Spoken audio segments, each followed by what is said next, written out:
अस्सलाम वालेकुम। हम लोग ऑपरेटिंग सिस्टम की टाइप्स पढ़ रहे थे। लास्ट टाइम जो लेक्चर जहाँ ख़त्म हुआ था मेन फ्रेम सिस्टम हमने पढ़े थे, जिसमें सिंपल बैच सिस्टम्स से मल्टी प्रोग्राम सिस्टम्स और टाइम शेयरिंग सिस्टम्स। आज आगे वहाँ से कंटिन्यू करते हैं। थोड़ा सा लेक्चर को रिवाइज कर लेते हैं। सिंपल बैच सिस्टम्स में आपको बताया था कि जो भी आपकी जॉब्स या टास्क होंगी एग्जीक्यूशन के लिए जब आती हैं तो वो डायरेक्टली डिस्क से एग्जीक्यूट करती हैं। क्यू वगैरह का कॉन्सेप्ट सिंपल बैच में नहीं होता। जो ही आपकी एक टास्क है या आपके कोई भी जॉब है, वो जब उसको प्रोसेसर एलोकेट हो जाता है ऑपरेटिंग सिस्टम की तरफ से, तो वो टास्क आपकी प्रोसेस में कन्वर्ट हो जाती है।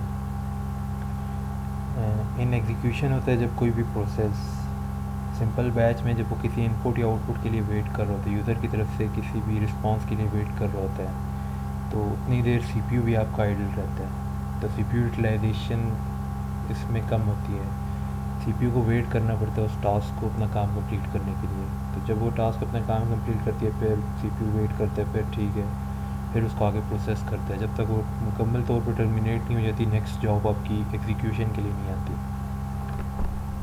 तो जो वेटिंग टाइम बाकी जॉब्स का है वो काफ़ी ज़्यादा होता है। फिर मल्टी प्रोग्राम सिस्टम से इसमें एक क्यू मेंटेन करता है सिस्टम। उस क्यू में जिन भी जॉब्स ने एग्जीक्यूट होना है, जिनको प्रोसेसर रिक्वायर्ड है, वो आ जाती हैं। सीपीयू एक क्राइटेरिया के हिसाब से ऑपरेटिंग सिस्टम जो है वो सीपीयू एलोकेट करता है किसी भी जॉब को। जो ही एक टास्क सीपीयू में आके प्रोसेस बन जाती है, वो जब अपनी एग्जीक्यूशन स्टार्ट करती है, अगर वो यूज़र की तरफ से किसी इनपुट या आउटपुट का वेट कर रही है, तो सीपीयू उस प्रोसेस को साइड लाइन कर देता है, वेटिंग स्टेट में भेज देता है। जब वो उसको वेटिंग स्टेट में भेज देता है तो वो क्यू से नेक्स्ट जॉब को उठा के ले आता है और उसके ऊपर एग्जीक्यूशन स्टार्ट कर देता है। तो इसका एडवांटेज क्या था कि जो आपका सीपीयू वो कभी भी आइडल नहीं रहता। जब तक क्यू के अंदर अगर कोई जॉब है तो वो सीपीयू भी उस वक्त तक कोई ना कोई जॉब एग्जीक्यूट करता रहता है। उसके बाद आगे हमारे पास टाइम शेयरिंग सिस्टम्स। अब टाइम शेयरिंग सिस्टम्स में क्या था, इनमें था कि आपकी उसी तरह जॉब्स जो हैं वो क्यू में आ जाती हैं। तो सीपीयू आपको पता है एग्जीक्यूशन टाइम होता है हर जॉब का, हर टास्क को एक एग्जीक्यूशन टाइम है जो उस प्रोसेसर के अंदर उसको रिक्वायर्ड होता है। तो हो सकता है कि स्टार्टिंग वाली जॉब्स हैं जो पहले सीपीयू में एग्जीक्यूट हो रही है उनका एग्जीक्यूशन टाइम ज़्यादा हो, और कोई जो बाद में आने वाली जॉब्स हैं उनका एग्जीक्यूशन टाइम कम हो। तो ये फेयरली सीपीयू एलोकेट करने के लिए ऑपरेटिंग सिस्टम क्या करता है कि एक टाइम स्लाइस इंट्रोड्यूस करवा देता है। मतलब हर एक जॉब या टास्क को एक टाइम, आप कह सकते हो एक टाइम देते हैं कि आपने इतने टाइम के लिए एग्जीक्यूट होना है सीपीयू में। जो ही वो टाइम ख़त्म होता है वो उसको जो प्रोसेसर है उससे ले लेता है, प्रीएम्प्ट कर लेता है, और फिर वो जो नेक्स्ट टास्क जिसकी भी बारी है उसको वो उतने हो सकता है अगर 2 सेकंड है या 3 सेकंड है तो उतने टाइम के लिए वो जॉब एग्जीक्यूट करेगी। वो उतने टाइम में अगर अपना काम ख़त्म कर सकती है ठीक है, अगर नहीं कर सकती तो वो फिर नेक्स्ट साइकिल का वेट करेगी, उसको वापस 3 सेकंड का या 2 सेकंड का टाइम रिक्वायर्ड होगा तो उसको मिल जाएगा। तो ये टाइम उस वक्त तक मिलता रहता है जब एक जॉब अपनी एग्जीक्यूशन कंप्लीट ना कर ले। तो ये थे बेसिकली मेन फ्रेम सिस्टम्स, जिसकी ये 3 टाइप्स ही है। जो आगे मज़ीद ऑपरेटिंग सिस्टम की टाइप्स हैं उनमें सिंगल प्रोसेसर सिस्टम्स आ गए। अब सिंगल प्रोसेसर सिस्टम्स क्या है, नाम से ही पता चल रहा है कि सिंगल सीपीयू होगा। एक सिंगल सीपीयू वो टास्क परफॉर्म करेगा। तो जितना भी काम है वो एक ही सीपीयू की जिम्मेदारी है उसने कंप्लीट करना है। तो ज़ाहिर बात है अगर जनरल एग्जांपल एक आप ले लो, नादरा का ऑफिस है, जो एक एग्जांपल हम लोग आगे लेके चलते हैं। अगर नादरा का ऑफिस है उसमें एक ही डेस्क है जिस पे रिपोर्ट कर रहे हैं, लेट्स सपोज इस तरह का।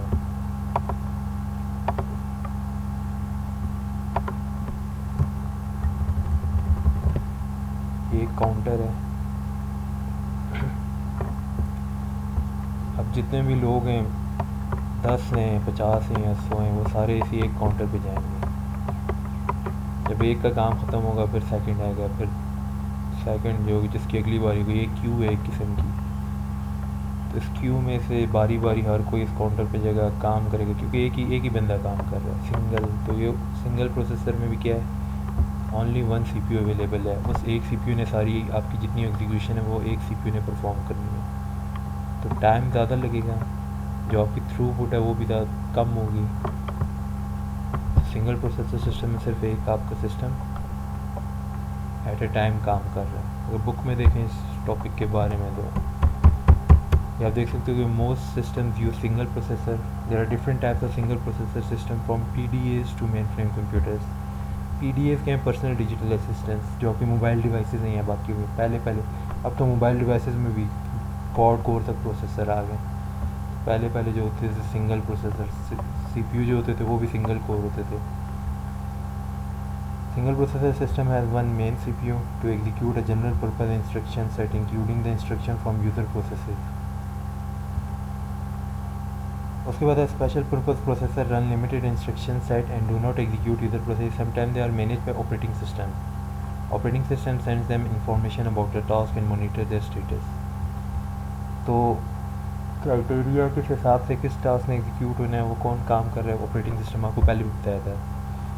कंट्रोल सब कुछ ऑपरेटिंग सिस्टम कर रहा होता है। सिंगल प्रोसेसर है कि आपका जो एग्जीक्यूशन है, इंस्ट्रक्शन है या जॉब है या टास्क है जो भी है, तो जब आपकी एग्जीक्यूशन के लिए आती हैं तो कोई एक क्राइटेरिया एक सेट किया होगा ऑपरेटिंग सिस्टम ने। उस क्राइटेरिया के तहत आपकी उसको CPU एलोकेट होगा, अपना काम करेगा, काम कंप्लीट होगा, ठीक है, फिर नेक्स्ट वाला जाएगा। तो पैरेलल एग्जीक्यूशन नहीं हो रही थी। इसका मतलब है एक टाइम पे आप एक ही प्रोग्राम रन कर सकते हो, single program at a time.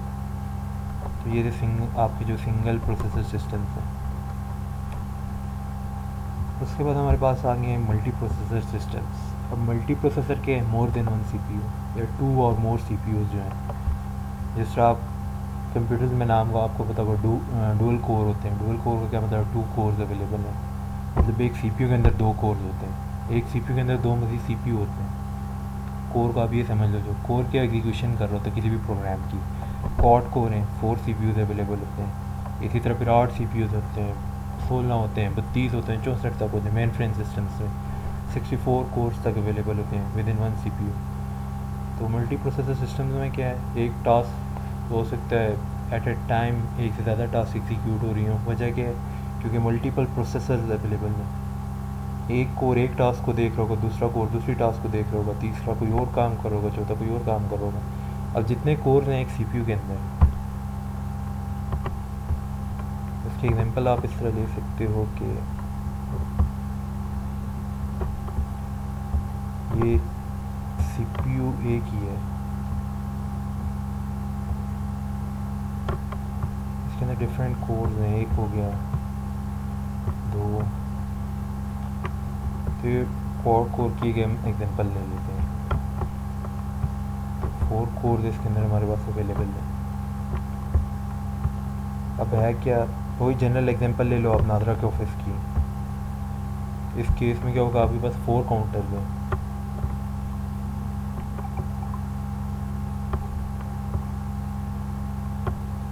अब उस वक्त जो लेट्स सपोज के 100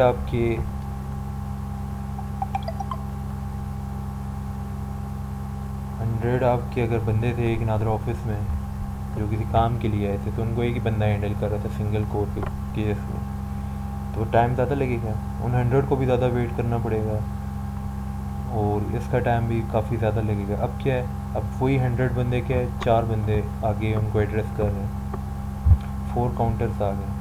तो 100 को हमने अगर इक्वली डिवाइड किया 4 पर, 25 पर काउंटर आ जाएगा। 25 बंदे इधर आ गए, 25 बंदे इधर आ गए, 25 बंदे इधर आ गए। तो इस तरह के आपका जो थ्रूपुट है वो इंक्रीज़ हो रही है। रिज़ल्ट आपको कम टाइम में ज़्यादा से ज़्यादा रिज़ल्ट मिल रहे हैं, इंक्रीज़ कर रहे हैं थ्रूपुट को। रिलायबिलिटी भी इंक्रीज़ है। अगर इसका कोई मसला हो जाता है, ये एक बंदा अगर कोई मसला हो, इसमें अगर इसका मसला हो गया तो पूरा सिस्टम का मसला हो गया। अगर एक ही बंदा टोटल था, उससे एक बंदे को कोई मसला हो गया तो ये 100 बंदा इसका काम नहीं होगा क्योंकि पूरा सिस्टम ही ख़राब हो गया। अगर ये 4 बंदे एक अवेलेबल हैं, काउंटर्स हैं, अगर एक काउंटर भी बंद हो जाता है, कोई मसला हो गया इसके सिस्टम में, अब क्या होगा, ये 25 बंदे जो इसके थे वो इक्वली डिस्ट्रीब्यूट हो जाएंगे बाकी तीनों में। लेकिन काम होगा थोड़ी देर में होगा, टाइम थोड़ा ज़्यादा लगेगा, लेकिन काम रिलायबिलिटी क्या है, काम हो जाएगा। अगर ये 2 भी ख़राब हो गए तो ये है कि ये 2 तो हैं, ये 2 काम कर लेंगे। अगर ये तीसरा भी ख़राब हो गया यार, ये आखिरी वाला तो है, ये काम कर लेगा। काम रिलायबिलिटी इसको कहते हैं कि ये छोटी है कि काम हो जाएगा, टाइम थोड़ा ज़्यादा लगेगा लेकिन काम हो जाएगा। तो ये आपका जो मल्टी प्रोसेसर सिस्टम है उनके कुछ एडवांटेजेस हैं। तो बुक में देखो है क्या है। मल्टी प्रोसेसर सिस्टम क्या है? टू और more processor work together to process more than one program simultaneously. Simultaneously का मतलब at a time parallel execution हो रही होती है। It allow system to do more work in a shorter period of time. ज़ाहिर बात है, एक से अगर मल्टीपल लोग एक जॉब पे काम करें तो कम टाइम लगेगा। Unix is one of the most widely use multi processing system. Unix एक ऑपरेटिंग सिस्टम है। यूनिक्स हो गया, मैकिनटॉश हो गया, लिनक्स हो गया, विंडोज़ हो गई, सिस्टम्स में यूज़ होते हैं जो आपके डेस्कटॉप सिस्टम्स में यूज़ होते हैं। तो मल्टी प्रोसेस सिस्टम को हम टाइटली कपल सिस्टम भी बोलते हैं या पैरेलल सिस्टम्स भी बोलते हैं। अब इसके कुछ एडवांटेजेस हैं। एडवांटेजेस क्या हैं? सबसे पहले रिड्यूस्ड कॉस्ट। अब वो दो चीज़ों में रिड्यूस कॉस्ट का कह रहा है। एक तो कह रहा है ये हर एक प्रोसेसर की सेपरेट पावर सप्लाई नहीं होती और मदरबोर्ड भी सेपरेट नहीं होता। वो ये कहना चाह रहा है कि ये जो आपके 4 सिस्टम थे ये एक ही सिस्टम में अवेलेबल हैं।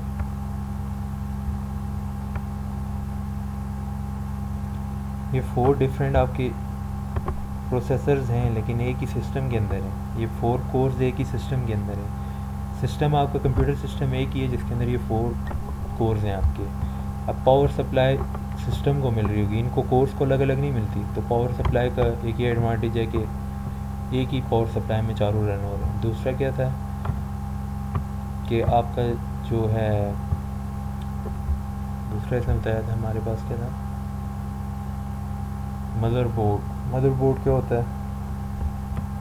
अगर आप सिस्टम के अंदर देखो, आपका मदरबोर्ड क्या चीज़ है जिसके अंदर आपकी सिस्टम की हार्डवेयर या सॉफ्टवेयर हार्डवेयर वगैरह लग्ड होती हैं। या क्या आप मोबाइल खोलो तो उसके अंदर जो बोर्ड है वो आपका मदरबोर्ड है जो आपकी वर्किंग करवा रहा होता है सिस्टम में, जिसमें आपकी बसेज आ जाती हैं, रजिस्टर्स वगैरह आ जाते हैं सारी। तो आपका मदरबोर्ड भी आपको सेम चाहिए। मदरबोर्ड के अंदर जो सीपीयू होगा, सीपीयू चिप होती है उसके अंदर ये चीज़ें होती हैं। तो मदरबोर्ड भी आपका हर किसी के लिए आपको अलग नहीं चाहिए, वो आपका सीपीयू के अंदर ये सब कुछ रिजाइड कर रहा होता है। इसके लिए पावर सप्लाई भी सिस्टम के लिए आपको चाहिए होती है, इन चारों के लिए अलग अलग नहीं चाहिए। तो ये कॉस्ट इससे रिड्यूस करता है कि एक ही में सब गुजारा कर लेते हैं।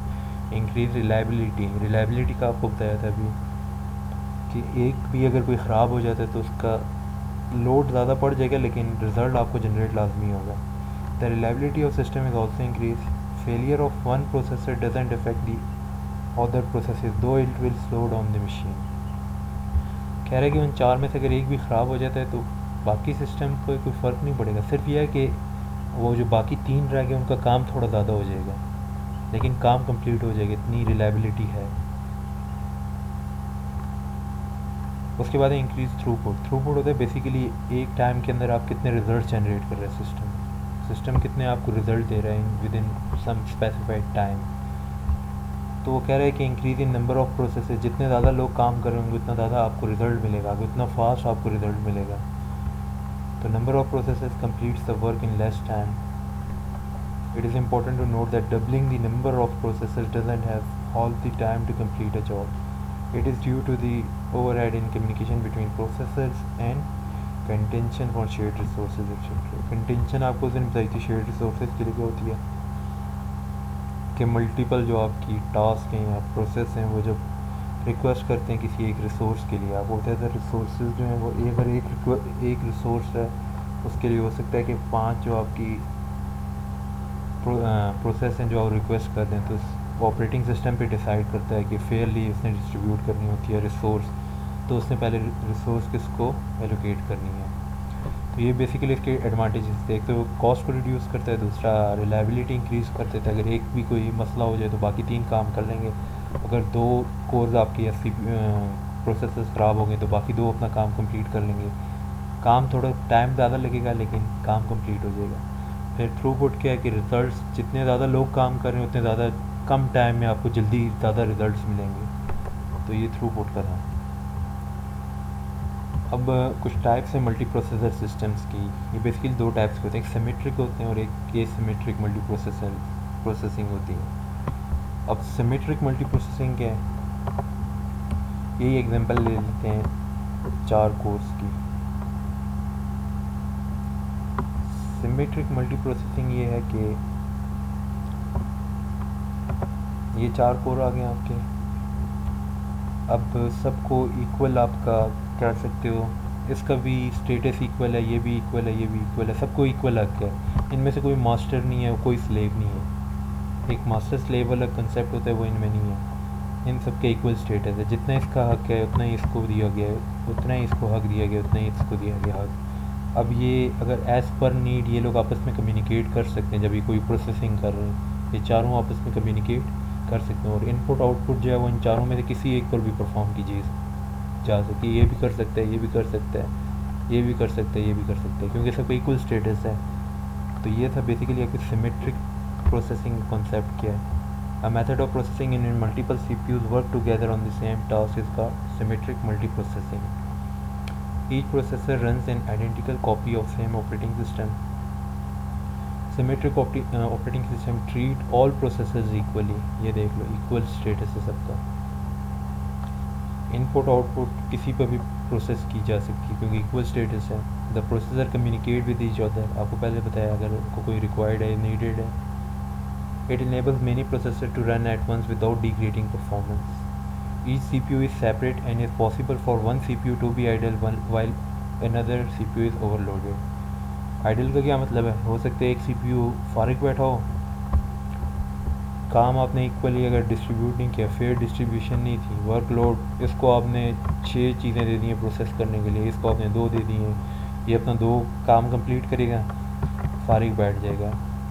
लेकिन ये इसके बाद 6 हैं तो इसको 4 मज़ीद अभी उसको प्रोसेस करनी है। तो लोड बैलेंसिंग नहीं थी इनके दरमियान, इसको कम लोड दिया गया, इसको ज़्यादा लोड मिल गया। तो हो सकता है ये अपना काम कंप्लीट करके फारिग बैठ जाए, कोई काम नहीं कर रहा होगा, लेकिन ये इस पर लोड ज़्यादा है तो टाइम हो सकता है ज़्यादा लग जाए।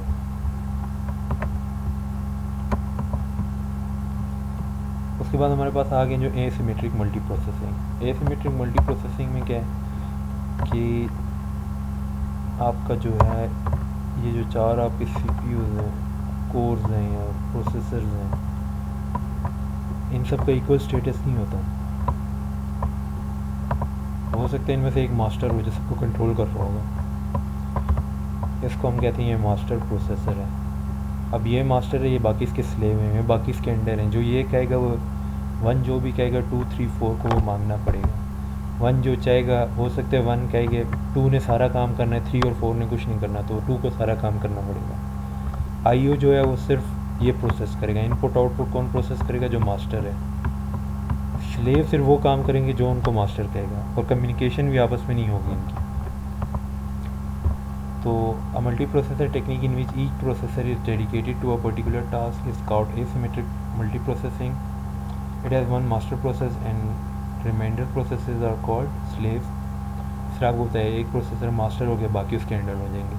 The master distribute task among slaves. अब जो मास्टर की मर्ज़ी है, वो मास्टर कोर जो है प्रोसेसर है, वो किसको कौन सा काम देता है, वो स्लेव किसी भी प्रोसेसर को कोई भी काम दे सकता है। इनपुट आउटपुट कौन कर रहा है? मास्टर के पास है। The example is disk management, where responsibility of managing disk activities is not handled by main processor. It is performed by a microprocessor that has its own memory.